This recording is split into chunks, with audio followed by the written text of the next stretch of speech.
Hi guys, this is Ranjit, and in this video let's do the full review of this OnePlus 8T. And I've been actually testing this smartphone for the last 10 days with my primary SIM, that is Airtel, and even with my Jio. And I'll divide this between the pros and cons. I won't go over the physical aspects and other aspects of this device. Again, check out my unboxing video for all that. So let's jump down. What do I feel about this device? What did I like, and what are some of the shortcomings that I noticed? First, let's talk about the things that I liked with this device. So let's go over that. And the first thing is that if you notice, I have the original OnePlus 8 also.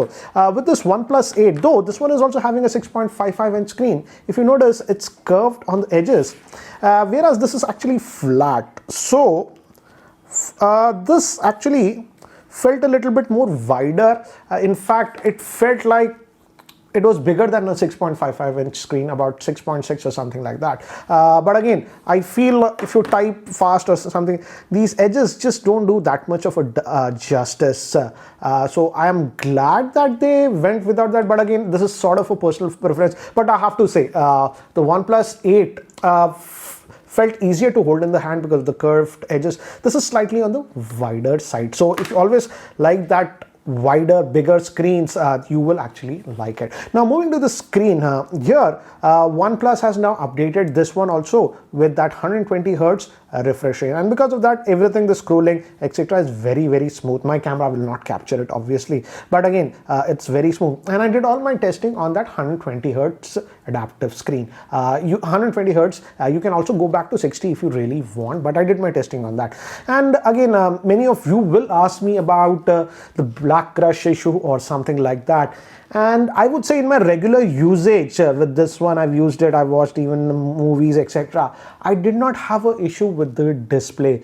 I didn't go about looking for problems, but in my regular 10 days of usage, I did not notice a problem with the display. I'll be very frank about this. Yes, I can go close off every light, go to the lowest brightness, and I can try to find some flaws if I want. But in regular usage, I did not find an issue with the screen, even on that 120 Hertz refresh rate.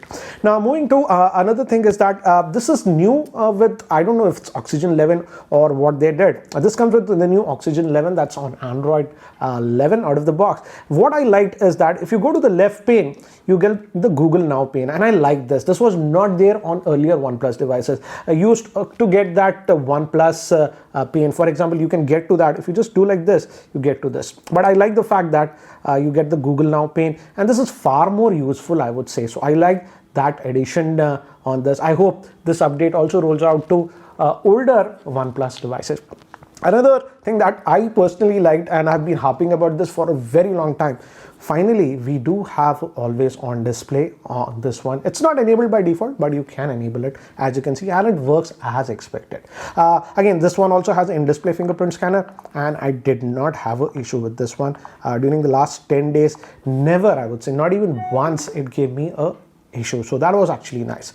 Another small thing that I liked is, again, still this one is also having stereo speakers, and I would say the stereo speakers are good on this one. They are actually pretty loud. Let me just show you, let me just play back one of my own videos. Look at this Samsung Galaxy. Let's just play it from the start. Hi guys, this is Ranjit, and in this video let's do the unboxing and have a look at this. So I would say the stereo speakers are good. They are not the loudest or the best that I have heard. The true flagships that cost a lot are louder and they have a little bit of more depth, but I will not complain about the stereo speakers. The stereo speakers are adequately loud, and you also get that stereo separation that is there. Yes, the bass depth could have been better, but again, I won't complain. The stereo speakers are good, and also I did take some calls via the speakerphone, and those were also good. I did not have a problem. Now let's talk about network call quality etc., because I am a person who still takes a lot of calls via his cell phone, and some of you have asked me about this one. Yes, I did test it with Airtel and Jio here in Hyderabad, and I mostly used it with Airtel for calls, and voice over Wi-Fi actually works very well. I tested it in 3 different Wi-Fi networks, and I did not have a problem with voice over Wi-Fi on Airtel.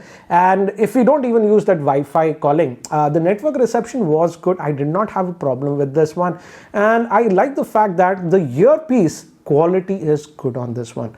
That is something that is important if you take a lot of calls. I had no problems with the earpiece on this one, and in last 10 days none of the other parties actually complained to me that I was sounding muddy or anything. So even the microphone quality is good. So in terms of call quality, I don't have a problem, and I think so they fixed the voice over Wi-Fi. If I recall, with the Nord, with the Airtel SIM, I was having some issues, but that's not the case with this one. Now let's also move to the battery life on this one. This one has a 4500 milliamp hour battery, and as I've told you guys, I was using it with on 120 hertz display.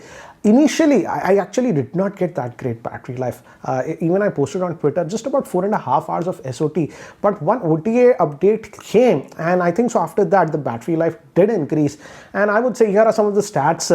You should get battery life anywhere about 5.5 hours of SOT to about 7 hours of SOT based on your usage. Average I was getting was about 5.5 hours of SOT. But guys, do remember, I was actually using it with this always on. It's on from morning 8 a.m. to about 11 p.m. at night. After that it goes off. And I was also using it with that 120 hertz display. So if you drop down and disable the always on, maybe you'll get about half an hour more of SOT. And I would say the SOT is fine, because I do test a lot of flagship smartphones, for example Samsung S20 Plus or even the Note 20 Ultra, and in those I was hovering anywhere about 5 hours of SOT. So I would say yes, it's not like the mid-rangers where I can get about 8 to 9 hours of SOT, but this one I would say anywhere about 5.5 to about 6.5 hours of SOT, and you can stretch it if you go back to that 60 hertz and disable that always on screen. So decent battery life. And one big marketing push about this one is that now this comes with that 65 watt fast charger, and yes, it charges it really quickly. I didn't drain it to 0%. OnePlus claims about in 40 minutes it should charge it fully, but again, when it was about 20%, I put it on charge. Within about after half an hour roughly I came, it was fully charged. So yes, it charges it very quickly. So I like that. But there is one thing that I'll mention about this in the later part of this video, because I don't know if continuously charging it this quickly, what effect it will have in long term regarding the battery. It actually splits the battery into two. That's why it's able to do this super fast 65 watt charging. But battery life, I won't complain, I would say. After the last OT update, it did fix that low battery life that I was having. Now it's average. It's not the best or it's bad. It's good enough. Now let's also talk about the general performance of this phone. In general day-to-day performance, I did not have any issues with this one. Even the RAM management has been done. As you can see, tons and tons of apps are there running in the background, and I did not have any issues with RAM management also. The good thing is that now even the base variant, this is the base variant that I'm using, comes with 8 gigabytes of RAM and 128 gigabytes of storage, and I did not have any issues of RAM management. I'm happy to say that now they removed the base 6 gigabyte RAM variant, so it starts with 8 gigabytes, and it's plenty, I would say. Only for the higher end variant, if you think that you'll require a lot more storage, because typical OnePlus device no support for micro SD card. So yes, if you pay 3,000 rupees extra, you get the 12 gigabyte RAM variant that comes with 256 gigabytes of storage. I won't say that the RAM is a big criteria, because in my day-to-day usage, even heavily multitasking, etc., even this 8 gigabytes of RAM was fine. So decide based on the storage, as I mentioned in my unboxing video. Now if we talk about the general performance, was good. It is having the Snapdragon 865, and I did not have any issues running it. It is on this new Oxygen OS. The layout is a little bit different now. It does not feel like a true stock Android experience, but you get used to it. I'm using this one in that dark theme, as you can see, but this is Android 11 out of the box that you are getting. Now if we talk about the camera on this one, if you look at the back, the main camera is the 48 megapixel Sony IMX586 sensor. It does a decent job now, guys, but you guys need to realize that it's almost a 2-year-old sensor. This was released in 2018. The good thing is that now, as it's a pretty old sensor, the camera is actually pretty well optimized, so I did not have a problem with that. Next we have a ultra wide, that's a 16 megapixel, and again I'm happy that they're going with 16 megapixel. But the last two cameras, this one is that macro camera that we are having, and I won't say it's a gimmick or something. Here is a sample shot. As you can see, this was taken with the main camera, and yes, if you use the macro, I could go further, very closer to the object, as you can see in this sample shot. So it does a job, but I would say I would have preferred something like the OnePlus 7T setup, where we had a proper camera, then we had a wide angle, and the third was the actual proper zoom, that with optical zoom. But here what we get is that close-up macro, and the last one, I don't know why they did it, is just that 2 megapixel monochrome camera. I think so they just wanted to get into that buzzword quad camera setup. And many of you were saying that it has two flashes. No, they don't have two flashes. This one also looks like a flash, but this is ambient light and a flicker sensor. It just has one flash over here. So I would say the camera is decent. I would say it's a good camera, but I won't say it's a great camera. Moving to the front facing camera also, it's a 16 megapixel camera and it does a decent job, but I felt in the dynamic range it could have been slightly better. But overall I would say I will not complain a lot about the camera, except instead of that macro and that 2 megapixel monochrome that they went, they could have actually bettered the camera or use a better sensor, because the competition is definitely catching up.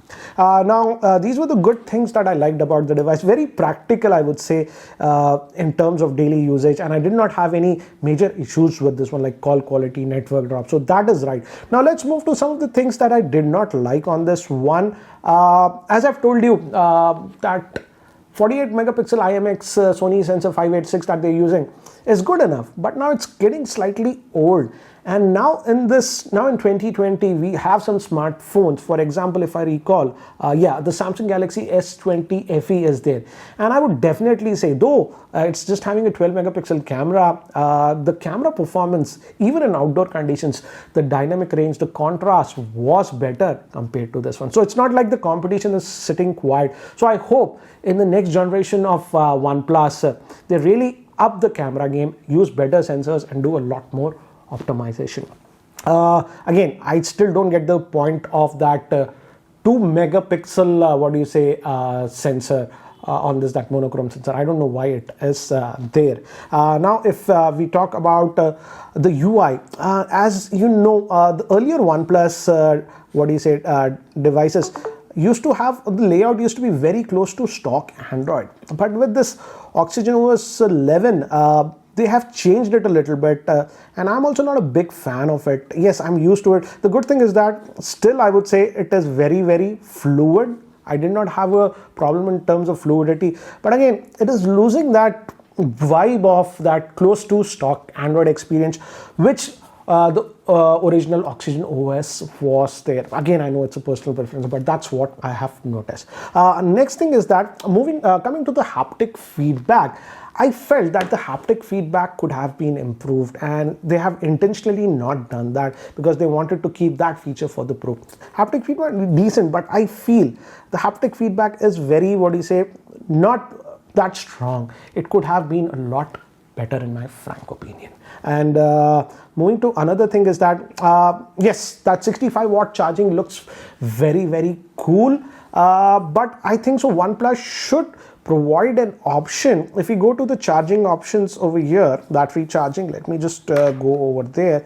If we go to the battery, they have this thing known as optimized charging. It says that it'll analyze the patterns and all those things, but I think so they should give an option here of slow charging. The thing is that if you continuously charge it at that very high speed of 65 watt, eventually the batteries will drain down. So I don't know how will the battery behave after say 1.5 or 2 years. And I would say if OnePlus can, with a software OTA update, add an option of here for slow charging. Let's say you're charging it at night, so you're not bothered if it charges in like say 40 minutes or it takes about 1.5 hours. So if they add that, that will be a lot more beneficial for the longevity of the battery. So I hope they add that option. And lastly is again, this is going to be nitpickings, not technically cons, but some nitpickings that I've noticed. And I posted about this on Twitter also. The first OTA update that we got with this device actually added the Amazon app. Don't get me wrong, no problem with Amazon app. It's a shopping app, but I don't like this trend of adding third-party apps with OT updates, because we all know how the situation of that Xiaomi Mi happened. The ads slowly started trickling. Everybody was okay, whatever. I was very vocal about it from the start. But see, what is the situation that we have on the Redmi and the Mi smartphones? Now, the ad situation, it will always start slowly. So I hope this trend of adding third-party apps via OT updates, etc., should not be like encouraged. I hope they don't do it in future, because we don't know. Today they added this Amazon app, tomorrow they can add any third-party app with the OT update. So that is something I did not like. And moving to another thing is that I hope the OnePlus continues to give software updates quickly, as they are launching a lot more devices now. Yes, I got the update on this, and I think so this will definitely get updates quickly, because it's a new smartphone. But some of the OnePlus 7T users have now said to me that they are not getting updates very quickly. The last update they got was in July. So I think so OnePlus needs to be very clear. The frequency of update, they should be very transparent. If they just say, yes, the device will get security updates once every 2 months or 3 months, that gives a lot of clarity, instead of users just waiting when they'll get OT updates. So overall, I would say, for the price point of about 43,000, it starts at 43. The other variant is at 46,000. And again, these days you're getting some cashback discounts, etc. You can get it around about 40,000. I feel it's not a bad smartphone, I would say. So if you're looking for a powerful Android smartphone, you can definitely have a look at this. But some of you have asked me about upgrades. I would say if you already have the OnePlus 8 or even the OnePlus 7T, I frankly do not feel that this is a big upgrade, in my frank opinion. But anyways, guys, what do you feel about this OnePlus 8T? That's it for my review, guys. And if you guys are still not subscribed to my YouTube channel, hit that subscribe button. Anyways, guys, take care. Catch you later.